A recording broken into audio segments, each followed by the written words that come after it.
Shalom Bapak Ibu yang diberkati oleh Tuhan. Hari ini mari kita akan bersama-sama belajar kebenaran firman Tuhan. Tema yang akan saya bahas di hari ini adalah 3 ujian hidup setiap orang. Bapak Ibu, setiap manusia di muka bumi ini pasti tidak menginginkan apa yang namanya sebuah masalah. Namun dalam kita menjalani hidup, kita akan menghadapi kenyataan bagaimana masalah, persoalan selalu saja ada kalanya datang menghampiri kehidupan kita. Terlebih setiap kita, anak-anak Tuhan, maka kita pasti akan melewati banyak hal dalam hidup ini. Dan itu sebabnya di seri yang pertama ini saya akan berbicara 3 ujian hidup setiap orang berkaitan dengan kehidupan kita dengan sesama kita. Yang pertama adalah ujian kasih, saudara. Matius pasal yang kelima ayat yang ke-43 sampai 44, firman Tuhan berkata, "Kamu telah mendengar firman, kasihilah sesamamu manusia dan bencilah musuhmu.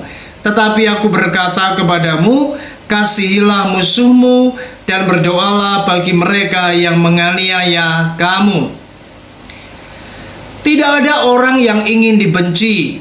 Tidak ada orang yang ingin mengalami apa yang namanya perlakuan di mana ada orang-orang yang membenci kita, yang tidak suka dengan kita. Tetapi inilah kehidupan.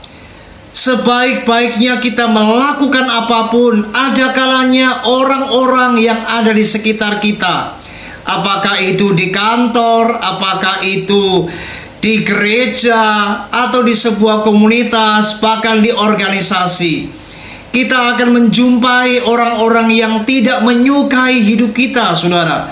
Dan mereka membenci kita, mereka memusuhi kita. Dan inilah bentuk ujian dari setiap anak-anak Tuhan, di mana setiap kita pasti akan menghadapi musuh.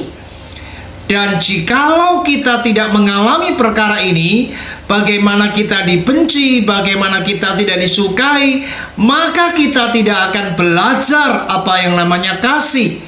Dan disinilah kasih itu diuji.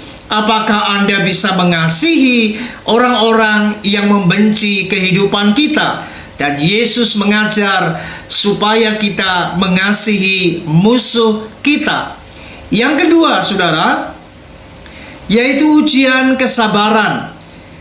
1 Korintus pasal yang keempat ayat 12, firman Tuhan berkata, "Kami melakukan pekerjaan tangan yang berat.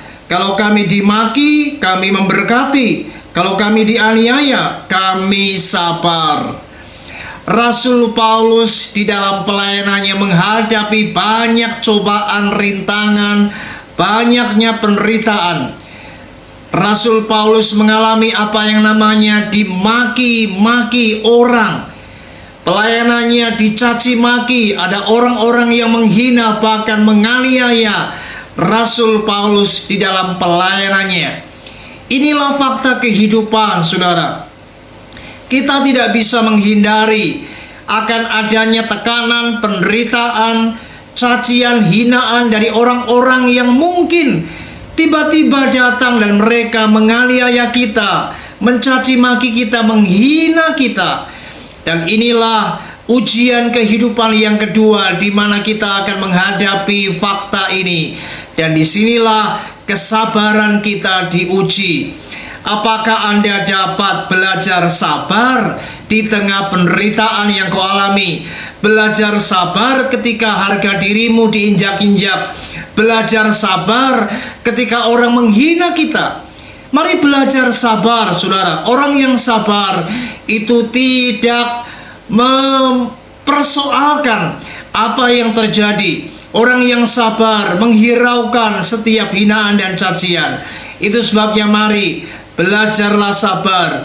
Disinilah kesabaranmu diuji lewat tantangan, penderitaan, cacian, hinaan yang kau alami. Belajarlah sabar seperti Yesus pun juga sabar menghadapi orang-orang yang menganiaya akan dirinya. Yang ketiga, saudara, adalah ujian kebaikan. Roma 12 ayat 21 firman Tuhan berkata, "Janganlah kamu kalah terhadap kejahatan, tetapi kalahkanlah kejahatan dengan kebaikan." Saudara, ada orang-orang yang suka melakukan kejahatan.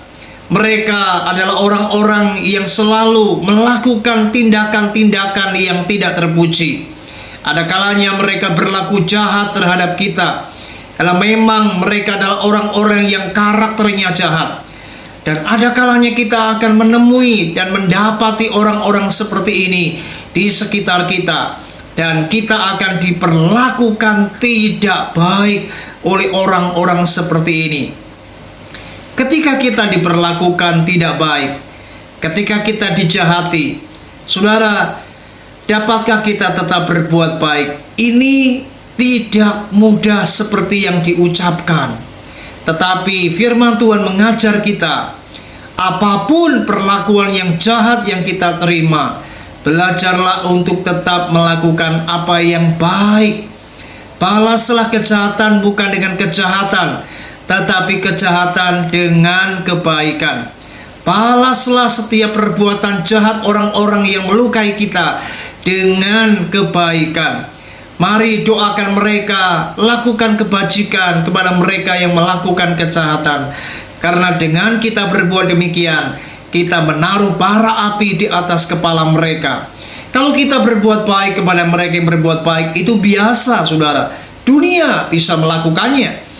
Dan dunia memang memiliki paham yang seperti ini. Orang yang baik dibalas dengan kebaikan. Bahkan dunia punya paham orang yang jahat dibalas dengan kejahatan. Tetapi paham kekristenan itu berbeda. Kekristenan memiliki sebuah prinsip, apapun yang dilakukan orang terhadap kita, mari kita tetap melakukan apa yang baik, sekalipun mereka melakukan yang jahat terhadap kita. Saya percaya dengan kita melakukan perkara ini, disinilah kehidupan kita diuji. Apakah kita lulus dalam ujian kasih, kita lulus dalam ujian kesabaran, dan kita lulus dalam ujian kebaikan. Kiranya karakter-karakter ini ada dalam hidup kita, sehingga kita dapat hidup menjadi berkat bagi orang-orang di sekitar kita, dan nama Tuhan dipermuliakan. Tuhan Yesus memberkati kita. Shalom.